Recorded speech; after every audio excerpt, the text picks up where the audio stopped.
Puspa mengambil korek itu di jas milik Pak Afif. Dia menyalakan korek itu. Jers. Seketika ruangan itu tampak kosong. Tak ada satupun atau apapun yang mengisi ruangan yang terkunci itu. Kok kosong, Pak? Ucap Puspa. Pak Afif berhenti. Dia menengok ke arah belakang. Puspa pun mengikutinya. Tampak dari arah belakang yaitu pintu masuk ruangan itu. Terdapat beberapa bayangan hitam sedikit demi sedikit menutup pintu dengan pelan.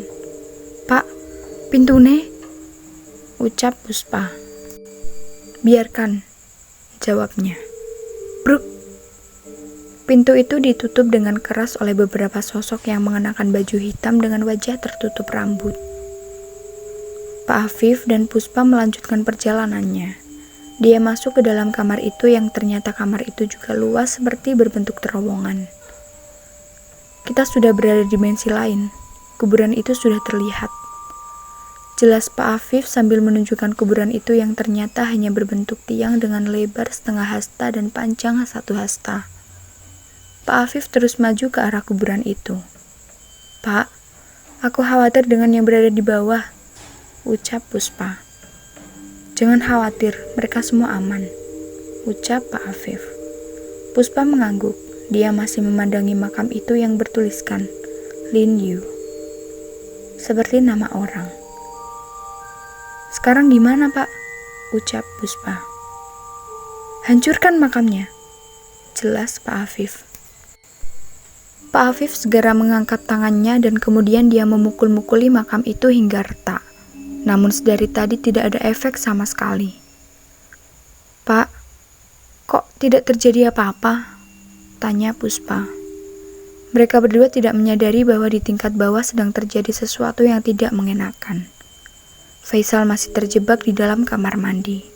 Tantri dan Sidi serta Aryo masih dicekal oleh wanita mengenakan baju hitam dengan wajahnya yang tertutup rambut. Il, kue jaga neng kene. Aku harap nyelamet ke Sidi, mareng liyane. Ucap Azam. Mas, ojo ninggal ke aku neng kene, pinta Mail. Ojo dumel. Mail mengangguk paham. Azam pun langsung berlari menuju arah Sidi dan Tantri. Dia sangat repot sekali karena harus berbolak-balik menyelamatkan keduanya. Mas Azam, teriak Sidi. Mas, tolongin kita, Mas, ucap Tantri. Mas, mereka semua di belakang, Mas, ucap Aryo. Azam pun membalikkan badannya. Dia terkejut ketika 5 wanita berbaju hitam mendekatinya. Azam terjatuh karena kaget. Astagfirullahaladzim, la ilaha illallah, ucap Azam berkali-kali. Seluruh sosok itu menghilang seperti kabut yang tertiup angin. Aryo langsung menuju ke tempat Azam dan membangunkan tubuhnya. Mas gak popo? Tanya Aryo. Gimana yang lain? Tanya Aryo. Azam memandangi wajah Tantri dan Sidi yang masih ketakutan dan gemetaran sedari tadi. Kita harus keluar dari sini, teriak Azam. Keluar? Gimana dengan Puspa dan Pak Afif? Teriak Aryo. Mereka semua aman.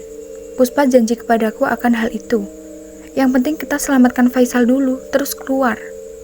Aku setuju, ucap Tantri yang beranjak bangkit. Tan, ucap Sidi.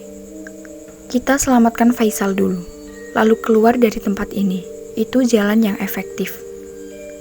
Azam mengangguk. Mereka semua bergerak menuju kamar mandi yang sudah dijaga oleh Mail.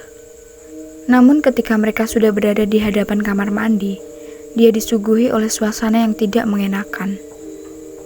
Mail berdiri tegak di hadapan kamar mandi. Mereka juga tidak mendengar teriakan Faisal. Il? Tanya Azam. Mail tetap terdiam, tidak menjawab.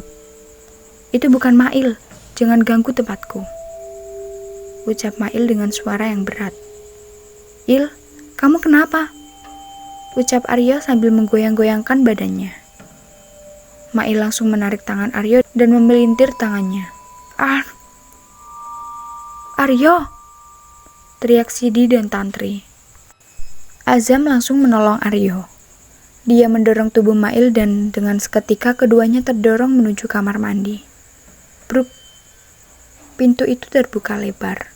Mail, Aryo, teriak Sidi dan Tantri. Azam pun beranjak bangkit. Dia melihat sesosok anak kecil sedang memainkan Faisal. Faisal? Ucap Azam. Telinga Faisal dimainkan oleh sosok anak kecil tanpa mata dan alis itu. Jangan sentuh Faisal, teriak Azam. Sosok anak kecil itu tersenyum lebar. Tantri dan Sidi terjatuh karena melihat kengerian sosok anak kecil itu tersenyum lebar. Azam mendekati Faisal tanpa takut. Namun begitu dia mendekat, Mail beranjak bangkit. Jangan sentuh rumah ini, ucap Mail yang sedang kerasukan. Tanpa banyak lama, Azam pun memukul tubuh Mail dengan menggunakan pecinya. Prak! Tentu saja Mail langsung terpental dan terjatuh di dekat Faisal. Sosok anak kecil itu menghilang. Tantri, Sidi, buka pintu depan, teriak Azam. Baik mas. Keduanya langsung membuka pintu depan yang kebetulan aman tanpa satu sosok pun yang menjengkel mereka. Azam segera mengangkat tubuh Faisal. Aryo yang masih kesakitan karena tangan kanannya terpelintir, berusaha untuk bangkit. Ryo, kamu gak apa-apa? Tanya Azam. Iya mas. Seret tubuh Mail dari sini, ucap Azam. Baik mas. Mereka berdua pun segera kabur dari tempat itu. Hanya menyisakan Pak Afif dan Puspa yang masih belum menyelesaikan tugasnya. Pak, cepat hancurkan. Pak Afif berusaha keras untuk menghancurkan makam itu. Namun beberapa kali dipukulkan, tetap saja belum hancur-hancur juga. Suara demi suara mengelilingi ruangan itu. Pak, sekarang. Pak Afif dengan sekuat tenaga memukuli makam itu dan berhasil menghancurkan makam itu. Krak. Lampu ruangan segera menyala dan mereka berhasil menghancurkan makam itu. Namun anehnya, dia sedang berada di dalam kamar mandi tanpa sedikit pun bekas reruntuhan makam yang telah dihancurkannya. Ayo keluar. Pak Afif langsung menarik tubuh Puspa dan menuju ke tingkat bawah. Di lantai bawah, Pak Afif tidak mendapati Azam dan yang lainnya. Kemana mereka? Tanya Pak Afif. Mereka sudah keluar, Pak, ucap Puspa. Ayo keluar dari sini, ucap Pak Afif. Pak Afif dan Puspa langsung menuju ke arah pintu depan dan keluar dari rumah itu. Mereka mendapati Azam dan yang lainnya terkapar di jalanan. Pak, ucap Azam. Gimana yang lain? Tanya Pak Afif. Tangan Aryo kepelintir, Faisal dan Aryo pingsan, Tantri dan Sidi trauma. Pak Afif memandangi rumah itu. Rumah ini tidak aman, ucapnya. Mereka berdiam diri di jalanan hingga hampir pagi hari. Untungnya ada warga yang ingin berbagi tempat tinggal. Sementara untuk mereka semua, warga itu bernama Pak Ujang. Rumah itu memang sudah bertahun-tahun tidak ditempatkan. Kabarnya ada sebuah makam di dalam rumah itu. Anehnya tidak ada yang mengetahui itu makam siapa, ucap Pak Ujang. Kita juga diganggu oleh sosok wanita berbaju hitam serta anak kecil tanpa alis dan mata, ucap Pak Afif. Mengenai itu kita juga pernah, bahkan kabarnya sosok di sana sangat ramai. Karena itu malam ini kalian menginap di rumahku saja, besok pagi segera tinggalkan rumah itu, jelas Pak Ujang. Baik Pak.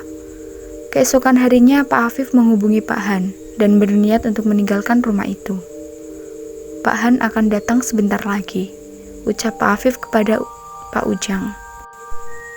Beberapa menit berselang, Pak Han datang bersama dengan beberapa orang lainnya untuk membantu mengangkat seluruh barang-barang yang sudah terlanjur berada di rumah itu. Maaf Pak, kami tidak bisa melanjutkan untuk menempati rumah ini. Iya Pak, saya juga paham. Gimana keadaan anak-anak? Tanya Pak Han. Alhamdulillah mereka baik-baik saja, namun beberapa dari mereka sangat trauma, ucap Pak Afif. Selesai mengangkat seluruh barang bawaan anak-anak, Pak Han memberikan sesuatu kepada Pak Afif sebagai permintaan maafnya. Rumah ini rencananya akan kami perbaiki lagi sebelum ditempati ulang. Untuk waktunya kami tidak bisa memberikan kepastian, ucap Pak Han. Pak Afif hanya terdiam. Mobil jemputan mereka sudah datang. Maafkan saya, Pak. Saya terus terang tidak mengetahui rumah ini. Namun, beberapa pekerja yang sempat merenovasi rumah ini memang mendapati banyak kendala dan gangguan, ucap Pak Han. Tidak apa-apa, Pak. Saya hanya meminta kepada anak-anak untuk bersabar. Terima kasih atas semuanya ya, Pak. Jawab Pak Afif. Sama-sama, Pak. Itu mobil jemputannya sudah datang. Ucap Pak Han. Siap, Pak. Pak Ujang, kami izin pamit. Terima kasih atas suguhannya ya. Ucap Pak Afif. Sama-sama, Pak. Mereka pun memasuki mobil jemputan itu. Namun di dalam mobil, Faisal melihat sesuatu. Pak, anak kecil itu melambai-lambaikan tangannya bersama dengan perempuan berbaju hitam itu. Ucap Faisal ketika memandangi rumah itu dari jendela mobil.